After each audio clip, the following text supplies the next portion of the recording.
Hey there, fellow law entrepreneurs. Welcome to episode 408 of The Law Entrepreneur.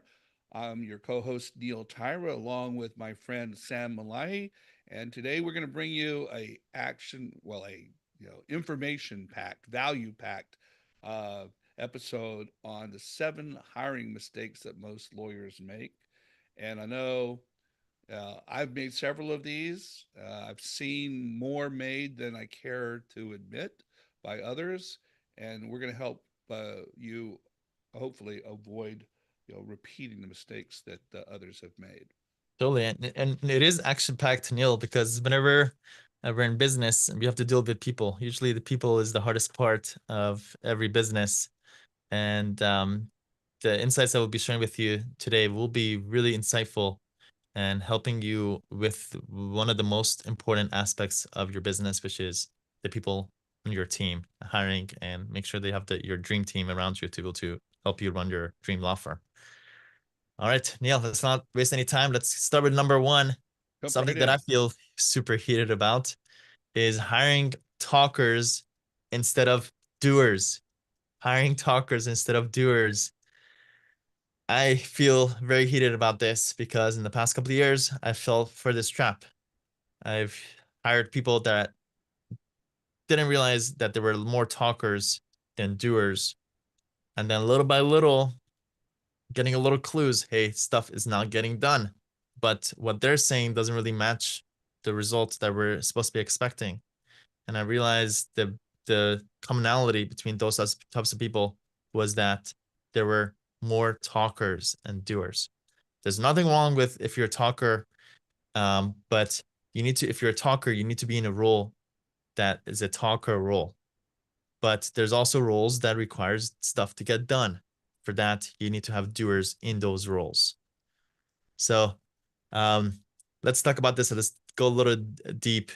Yeah, Um, I, yeah, I I Neil. think there's a tendency on the part of us as attorneys to give extra credit to people who quote handle the interview well.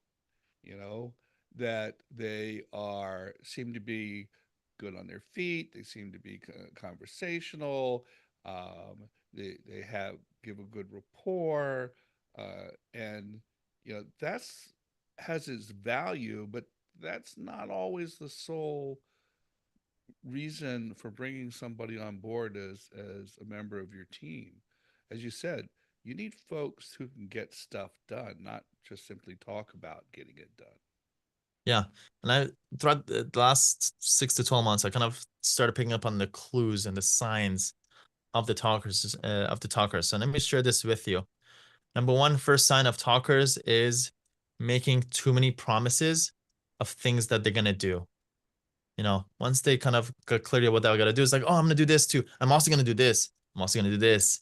And it's all make it sound so amazing. And you're like, ah, I love that. Yes, yeah, let's do that too. And let's do that.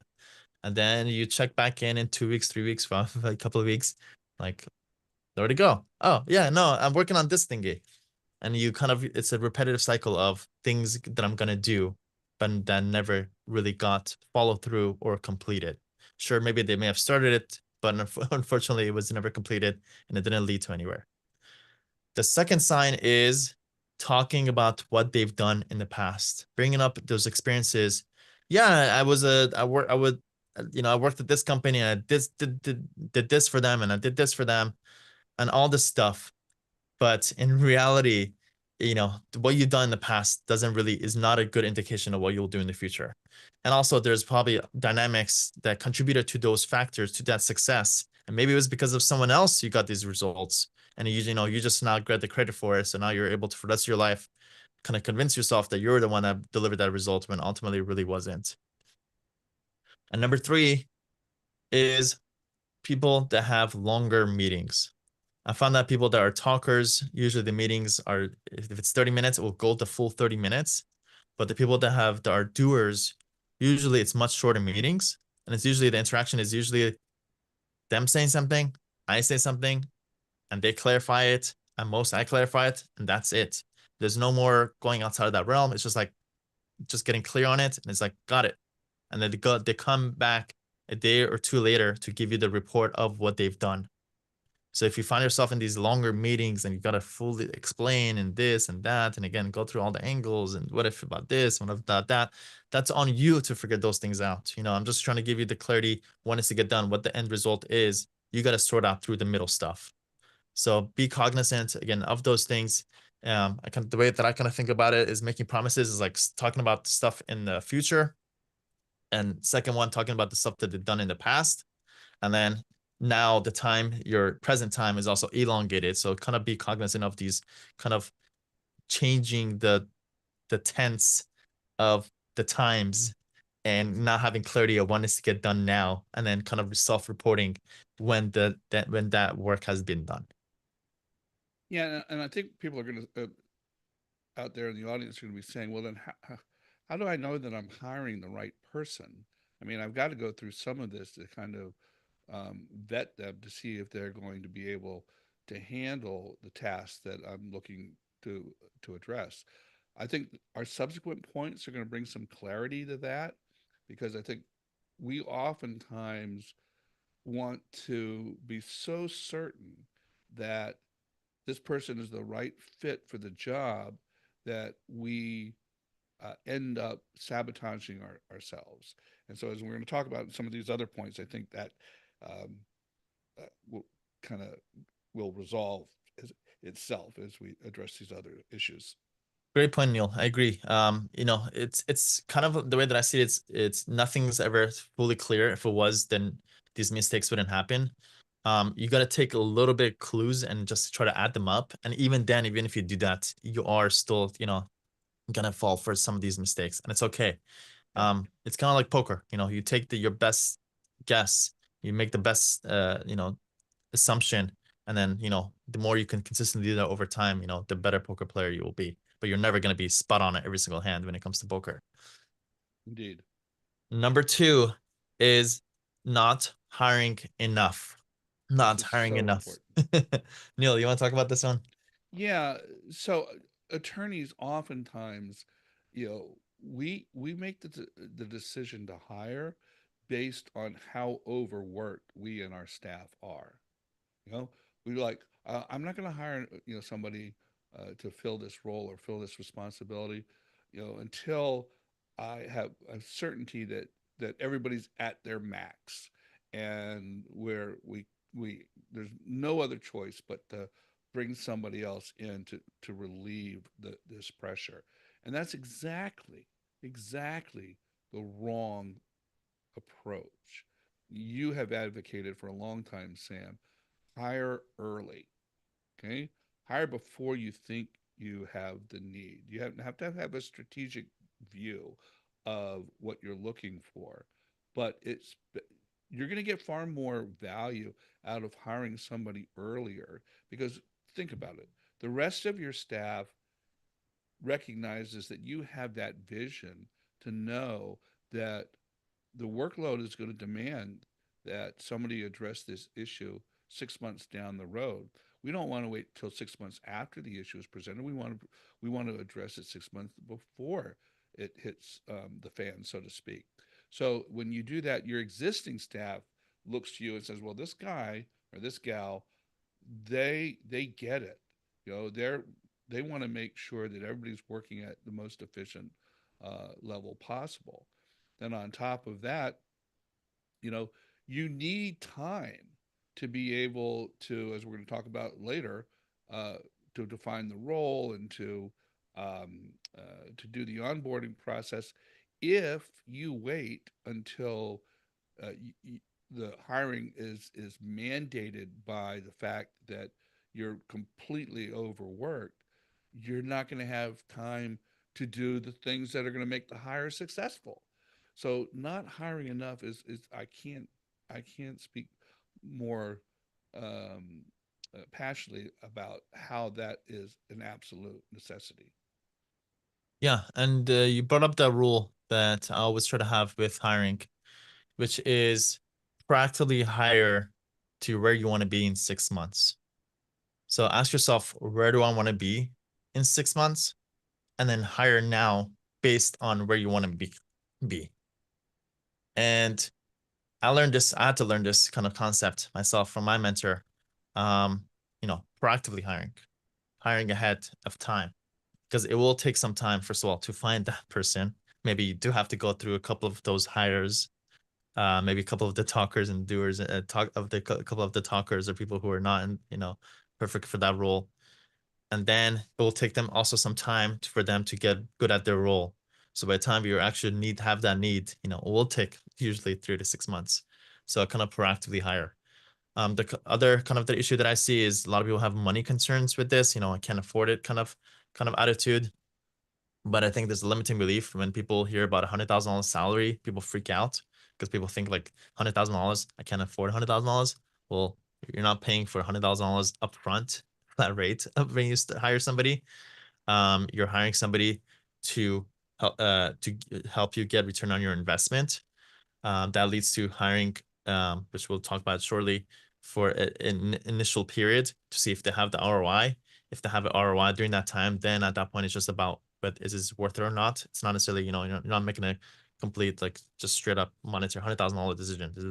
Is it bringing me return on my investment kind of higher, which we'll talk about. Yeah, So this is going to dovetail in with the next point on the list here, but I think I I don't think we as attorneys give this enough attention. The idea that you have a trial period and that your candidate doesn't always have to be this way, but the candidate may earn less money during the trial period until they prove their ROI. And then when you're satisfied that this is the right hire, then you take them up to the salary that is commensurate with the job that they're doing. We don't tend to do that in the legal space. You see it in all other industries a lot, and I think we would be well advised to learn from that. yeah. So let's talk about number three, which is skipping the trial period. You know, dating before you marry. A lot of people just try to get married from day one. They fall in love with somebody who, was really good at their interview. All of a sudden you start buying them their their computer that they want and all this stuff. And then it'll only take you a couple of weeks and you're like, wait a minute, this is not the person that I kind of married. So you got to date before you marry somebody, have an initial period. And for us, it's usually 60 to 90 days. Usually pretty quickly, within a couple of weeks, you'll to tell, based on their traits and their characteristics, is this somebody who's sustainable? And I could tell right away for us people join, I know with certainty, pretty certainty, is this person going to, be sustainable with us? Um, and, Yeah, you know, trust your yeah. instincts there too, Sam. You're 100% correct, and I like the dating analogy. Although it's been a long time since I've dated, I'm married 43 years, but I have children who are dating, and the concept that you know pretty soon whether that person is for you, going to be something that or someone that you can count on for long term. So the same is true in hiring. Trust your instincts. If you don't have that feeling pretty quickly, don't wait around. Yeah, maybe. And, within that 60, 90-day mark, I think it should be pretty indicative of, is this somebody that I want to work with long term or not? If not, then it's probably better to just, rip that band-aid and move on. Yeah, and look, it's also true for the person that you're hiring. That it gives them time to assess whether they feel they're going to be a fit in your organization, and you'd rather give them the opportunity to bail out sooner rather than later, um, when you have a defined, clear trial period. Yeah, life is short. And if you're like miserable about somebody that's on your team, like, what's the point? So, What you know, what is the point? what's the point?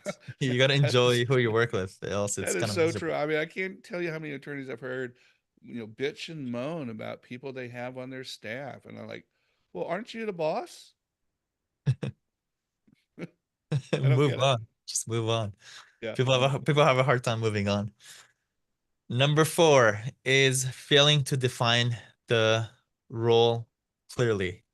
And this is a huge trap, that a lot of people have, especially if you get upset at a lot of people on your team usually means that their role isn't clearly defined, or to have a mix of roles, or there's crossovers of roles. Everybody needs to be very clear what is their position, clearly exactly what's their position title, and with clarity, what are the 3 to 5 things that they're in charge of, and then what's the goal of their role. Ideally, numerical goal. Your role is to take care of 20 clients per month. Your goal is to onboard 20 new clients per month. Your goal is to sign up 20 clients per month. See how you can define every role into some kind of numerical divided by a number of months, so that it's clear. Hey, you could do whatever you want as long as this one goal that I want from you is accomplished. Then we're golden. So make sure that is very clear for them and clear for you, so we're on the same page. Yeah, as the leader of your organization, as the head of your firm, this is the bare minimum, frankly. If you're going to manage a team, you got to define what role everybody on the team has. I mean, imagine a sports team, a football team, a baseball team, where you don't have roles and responsibilities defined by position. Just have people running around doing whatever they want to do. It's not going to be a successful team. And same is true in law. To me, it's the bare minimum as a firm owner when it comes to hiring. You have to be able to define what the role and what the job is of the people that you're hiring. Simple as that. Great. Let's go to number 5, which is overvaluing credentials over capability. Okay. Focusing too much on the resume, what school they went to, where they worked. Because ultimately you're hiring a person, not necessarily where they worked. And for me, the last thing I look at is what school they went to, exactly what company they worked at. I'm looking for the intangibles in a job interview. Something that me and my directors always talk about is, little signs early on, either in the interview process, the post-interview interaction, the onboarding process. How did they come off?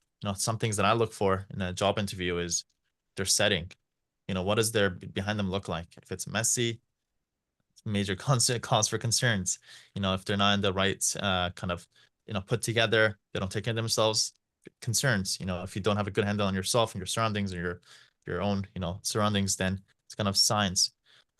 Those kind of intangibles I think are probably more important than the typical stuff that people expect. A lot of people, especially these days, can use ChatGPT to improve their resumes and make it look much fancier than it is. For me, I'm trying to look beyond that, look beneath the surface. How do they speak? How do they speak too much? Do they, they're talkers? Can they, when they share something, can they provide proof and links for what they're talking about? Those kinds of things I think are crucial versus their past credentials. Yeah, I think we fall into a trap as attorneys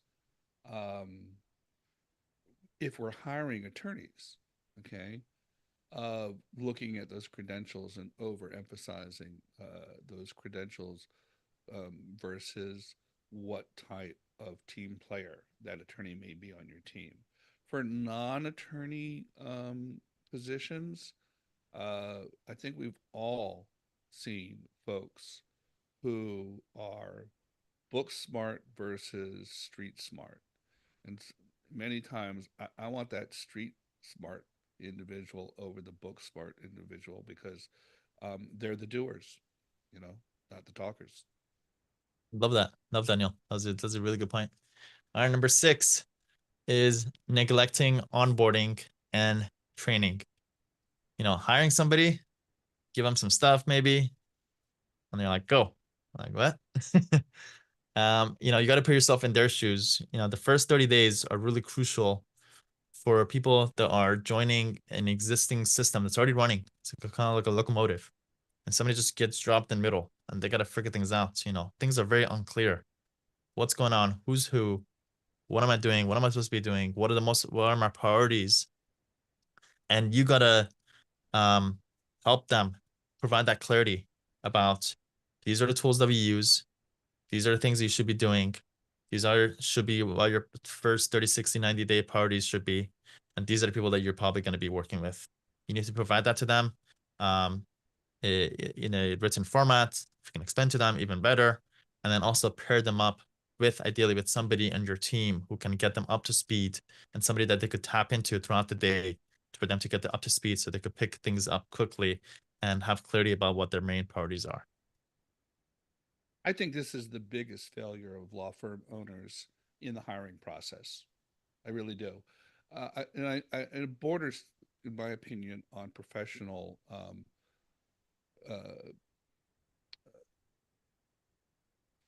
what's the word I'm looking forward? Just being irresponsible, because you can't expect success by just hiring somebody and plopping them down and say, okay, have at it. I'll see you in 90 days for your evaluation. Okay, you owe it to that person to have a proper onboarding scheme and the necessary training to to give them the best opportunity to exceed. Having done that, if they don't, well, then you've got your answer. But it's almost guaranteed failure if you have neglected the onboarding process or the training process. If you don't have a library of videos that show exactly what you want that person to be doing and how they do their job, if you don't have standard operating procedures, if you don't have a job guides to define what the individual's responsibilities are, if you don't have that, you are guaranteeing failure, and it's just there's no way around it. Yep.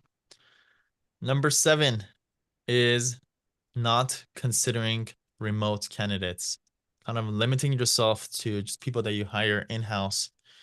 That unfortunately limits you. And over time, the market will become more and more competitive and more saturated, where your talent that lives within a 10 to 15-mile radius of your office will be more and more limited.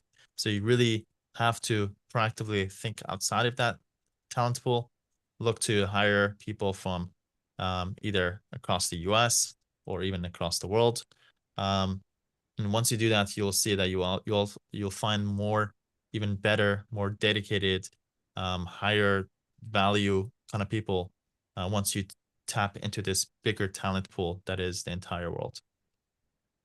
Couldn't agree more, Sam. And I was always stunned by folks, particularly coming out of the COVID experience, who claimed they just couldn't find qualified candidates to fill the positions that they needed filling. And I'm like, are you kidding me? You're just not thinking globally enough, because there's can't qualified candidates everywhere. You just have to be open to the idea of looking beyond 15 miles, you know, geographically, from your office. It's just not even practical anymore. You really need to tap into that talent pool that, as you said, is located throughout the country and around the world. And there's always limiting beliefs about this. Some people are like, well, you know, they have there's language barriers, there's accents, how do you trust them, all this stuff. One How can I story make that sure could they're sure, actually working? yeah, make Which sure is that they're which working. Kind that of that always stunned me. one story, one example that I have is for one of my law firms. At the time, we were struggling to find a director who can come and manage it in house. Somebody, that could come to our office. So we had no choice but to have one of our VAs manage it. And at the time, it was, he didn't know it, but it was like a $10 million law firm managed by a VA from overseas. Yeah. And he had, I think at the time it was like 60, 70 people under him with 30, 40 intakers. And that kind of opened my eyes, that no, virtual assistants can be really effective and valuable. It does take some time to find the right people, but there are stellar superstars out there that can do a lot for you. Yeah, look, if you need somebody like a fractional CFO to help give you that 40,000 foot perspective on your finances, that person can be remote, and you're gonna find lots of candidates that fill that role. And just that's just one example. You know, you talking about a director who could manage the firm. I'm talking about a CFO who can provide you insight into your finances. Um, you need to be able to widen the footprint of your search pool. Sure. All right. So to recap, the 7 hiring mistakes every lawyer needs to avoid. Number 1, hiring talkers instead of doers. Hire more doers, unless if you're hiring somebody for in a sales or intake role, then you need to hire a talker for that role. Number 2, not hiring enough. Be proactive in your hiring approach. Try to hire 6 months ahead, because it does take some time until you find the right person. Number 3, skipping the trial period. Date before you marry. Have a 60 or 90-day goal for that person. If they accomplish it, great. Then you can at that point marry them and be with them long term. Number 4, failing to define their role clearly. Be very clear and concrete about exactly what their goals are, what they're going to be focusing on, so that they're clear and that you're clear. Number 5, overvaluing credentials over capability. Look for those intangibles, those things that really shows those signs that shows that no, they could actually do what they're supposed to be doing. Don't put too much focus on what they've done in the past. Number 6, don't neglect onboarding and training. Give your people that join your team best chance to succeed when they join. And number 7, make sure to consider remote candidates, because when you do that, you will tap into a better talent pool who can provide more value for a law firm. If you got value from this episode, please take a moment to give this episode a review. And if you can, please think of one person you can share this episode with. Our audience is growing, right, Neil? Yeah, doing well. Glad to see uptick in folks who are listening to the podcast. And don't be afraid to leave a comment wherever you are listening to your podcast. On there's various ways to do that. We love to have the feedback, and we love to see what people are thinking about the episodes that we're presenting. For sure. We're here to serve. We both me and Neil enjoy doing this. We don't have to do this, but I think we want to be from us doing this, be able to learn from each other and be able to learn from teaching. But we also need that feedback from you to know how we can also always improve and get better at this.